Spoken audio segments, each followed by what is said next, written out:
Derrière ce jeune vigneron, des vendangeurs d'un genre nouveau.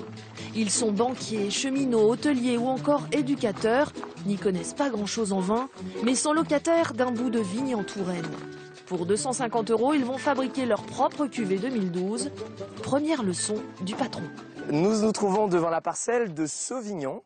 Alors, pour ceux qui connaissent déjà la cuvée, c'est la cuvée Le Clos.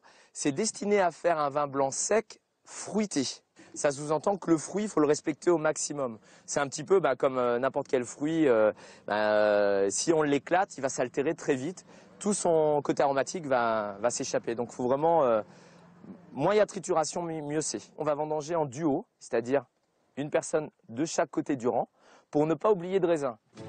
Des couples ou des amis venus de toute la France. 2 duos supplémentaires ici. Pour partager un moment. Alors quand les caisses sont pleines, voilà, on les redescend au bout du rang. Et s'imprégner d'un univers nouveau. Vous pouvez enlever quelques feuilles, ça vous permet tout de suite d'y voir plus clair et de voir les raisins.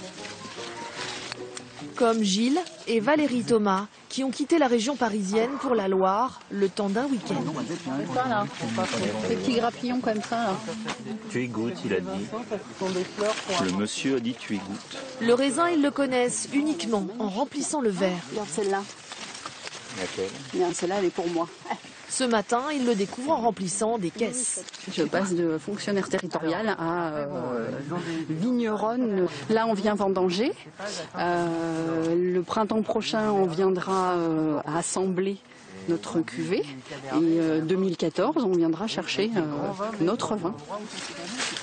On a une petite, on a une là. Je mange plus que je ne récolte. Le rythme est très cool là. On discute, on se relève, on goûte, etc. Non, les vendangeurs, quand ils vendangent, ils font pas comme nous. Ça file droit, ça fonce. On a des jolis raisins. Vous les avez goûtés un petit peu? Oui, il a fait que ça. Il a fait que ça? C'est bien, comme ça pour être débordant d'énergie. Vincent Roussely est amoureux de son terroir. En rachetant le domaine de son grand-père dans la vallée du Cher, il a voulu partager son savoir-faire avec les amateurs. Ça nous maintient au niveau du consommateur, qui est quand même lui le décisionnaire final.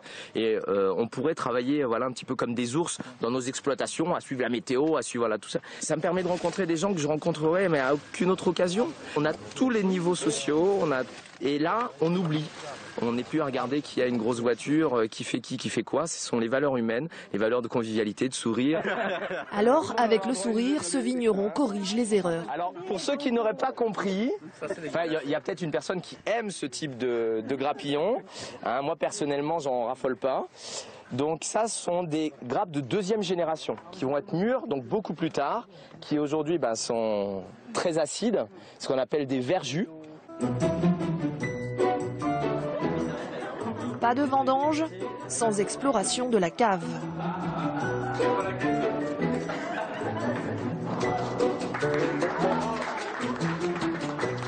Les apprentis vignerons vont s'initier au pressage de leurs raisins sous la houlette du maître de chai. Au fur et à mesure du pressurage, on va avoir un jus qui va évoluer au niveau concentration en sucre. Le vigneron leur donne les clés de la fabrication de son vin bio, sans produits chimiques, ni dans les vignes, ni en cave. Ce breuvage, lui, a été vendangé il y a 3 jours et nos stagiaires sont perplexes. On dirait peut-être jus de pomme, mais pas jus de raisin. Non, mais pas jus de raisin. Pour Valérie Thomas, plus question d'acheter son vin comme avant. Peut-être qu'on va faire plus attention, acheter des vins de petits producteurs, de petits viticulteurs, de manière à, on se dit, sur la table, on boit un vin qui est fait avec amour, tout simplement. Ils reviendront en avril prochain pour choisir et assembler leurs cépages. Leur vin vieillira ici, dans ces caves, construites sous les vignes il y a 200 ans, dans la pierre de tuffeau, celle des châteaux de la Loire. Pas de journée vendange sans exercice pratique de dégustation. Juste pour comprendre ce que deviendra le raisin qu'ils viennent de récolter. Enfin, voilà toute l'humanité dont on a besoin dans un verre de vin. Voilà, et là c'est un très bon antidépresseur. Locataires éphémères d'un petit bout du domaine, ces amateurs dorénavant plus éclairés garderont un lien privilégié avec leurs vignerons. Dans un peu plus d'1 an, chacun repartira avec 6 bouteilles à son nom. Avant de les déboucher, il faudra donc patienter.